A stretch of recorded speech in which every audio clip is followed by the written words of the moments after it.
Anda ingin menjadi seorang pemikir out of the box, berpikir di luar kotak, yaitu berpikir di luar kebiasaan umum.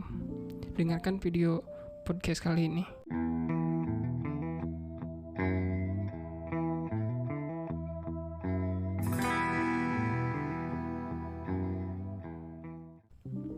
Halo chosen people, ketemu lagi bersama saya Elip.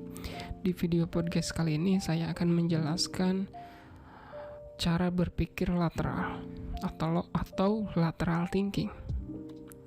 Berpikir lateral adalah mengubah cara metode lama dengan yang baru, melihat masalah dari sudut pandang yang lain, tujuannya untuk hasilnya baru yang lebih efektif atau efisien. Pencetusnya yaitu Edward de Bono pada tahun 1967. Kenapa kita harus memiliki berpikir lateral ini? Karena sejatinya cara pikir kita ini vertikal. Yaitu, saya kasih contoh. Misalkan ada orang nih gali sumur. Garis sumur di kedalaman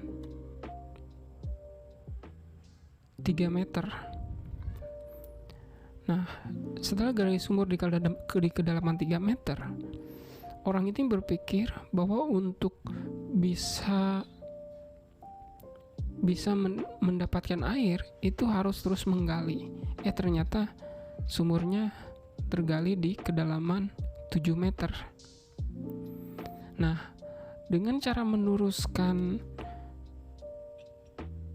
gali sumur menjadi terus-terusan sehingga ketemu sumber air, inilah yang disebut cara berpikir vertikal. Nah, orang ini karena sebelumnya sudah dapat pola seperti ini, dia akan ketika di lain waktu dia menggali sumur, ketika belum ketemunya dia akan terus menggali sampai terus ke dalam. Inilah yang disebut berpikir vertikal, karena ini sudah cara alami, cara kita berpikir. Ternyata ada kebalikannya, yaitu lateral thinking, yaitu mengubah cara metode. Kalau misalkan ada satu lagi orang, kalau nggak ketemu dengan satu cara, dia akan mengubah cara lainnya. Misalkan orang tadi, tapi orang yang lain, dia ngegali sumur 4 meter, ternyata nggak ketemu, ya udah berhenti ngegali di lain tempat, ternyata ketemu sumber airnya cuma 2 meter misalkan. Nah, ngubah cara ini lebih efektif, ini yang disebut dengan cara berpikir lateral. Saya kasih contoh dari pengalaman hidup saya di masa lalu, yaitu kan masa lalu saya jualan lama banget, berganti-ganti bos, berganti-ganti produk yang saya jual, terutama jualan keliling gitu pakai gerobak. Nah, saya punya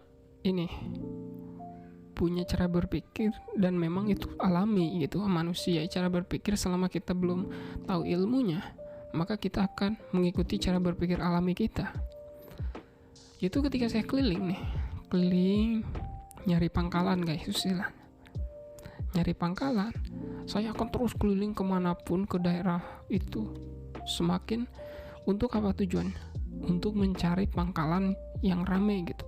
Ketika saya ketemu pangkalan rame, walaupun jaraknya jauh, belasan kilometer, saya akan tempuh untuk bisa mangkal di daerah itu. Karena saya mengira bahwa tempat itu hanya yang mampu menerima makanan saya atau produk saya itu, baru saya mangkal di daerah itu. Ternyata ketika saya belajar ilmu marketing, ilmu bisnis, ilmu jualan, enggak gitu caranya. Kenapa kita di daerah ini enggak diterima, misalkan produk kita, sedangkan di yang lain bisa diterima? Itu karena di daerah ini, misalkan dekat nih dengan tempat kita, ngapain harus jauh-jauh kalau di sini bisa rame gitu. Itu karena di daerah sini belum terbiasa dengan produk saya gitu. Sementara di tempat yang lain, walaupun jauh belasan kilometer, itu bisa jadi sebelumnya memang sudah ada yang jualan itu. Artinya makanan saya di daerah sana udah familiar gitu. Nah, inilah yang disebut belum selesai ceritanya. Kenapa saya? Nah, setiap kali saya pindah kerjaan, pernah jualan, saya selalu melakukan yang sama. Jadi di awal-awal saya jualan gitu, saya selalu keliling cari-cari tempat untuk saya bisa mangkal. Nah, kenapa saya melakukan itu? Yaitu terjadi karena berpikir vertikal tadi, enggak berpikir lateral, enggak ngubah cara, enggak ngubah metode. Karena itu dari kejadian itu saya mengiranya bahwa ternyata kalau ingin ketemu tempat jualan yang bagus sih harus dicari tempatnya, harus dicari sebaik mungkin, walaupun saya harus capek keliling sana sini mencari tempat yang pas untuk bisa pangkal untuk jualan saya.